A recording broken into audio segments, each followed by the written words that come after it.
Hai sahabat, kembali lagi di Berita Viral. Tapi sebelum lanjut, jangan lupa like, komen, dan juga subscribe-nya ya. Gus Samsudin diperiksa 6 jam terkait pesulap merah. Samsudin Jadab alias Gus Samsudin diminta keterangan oleh penyelidik Polda Jawa Timur hingga 6 jam lamanya. Ia diberi sebanyak 37 pertanyaan terkait laporan terhadap Marcel Radipal atau pesulap merah. Pernyataan itu, kata Samsudin, seputaran kejadian yang ia alami, kerugian, serta terkait hubungannya, apakah ia mengenal sosok pesulap merah atau tidak. Banyak hal tentang kerugian yang ia dapat setelah kejadian ini. Terus, bagaimana asal muasalnya? Kenal atau tidak? Ucap dia. Ia mengaku sudah menjawab semua pertanyaan penyelidik dengan jujur dan apa adanya. Ia pun menyerahkan kelanjutan laporan itu ke pihak kepolisian. Intinya banyaklah yang ditanyakan ke saya. Saya menjawab apa adanya saja yang terjadi, ujar Gus Samsudin.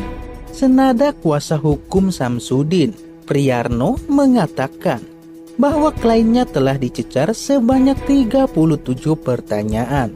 Hal itu, kata dia, untuk mendalami laporan yang pihaknya layangkan kepada pesulap merah. Pertanyaannya cuma sedikit, 30 pertanyaan tapi sangat signifikan. Jadi ada intinya, pada dasarnya emang pemeriksaan ini pendalamannya awal dari apa yang dilaporkan oleh Gus Samsudin terhadap terlapor.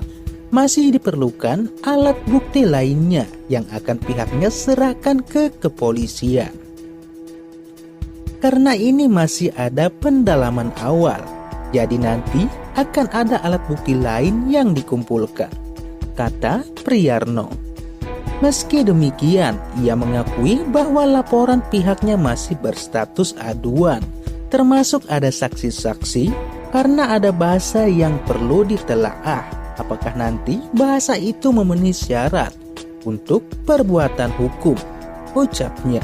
Samsudin Jadab alias Gus Samsudin melaporkan Marcel Radipal atau yang dikenal sebagai pesulap merah ke Sentra Pelayanan Kepolisian Terpadu SPKT Polda Jawa Timur, Jatim, Rabu 2 Agustus 2022.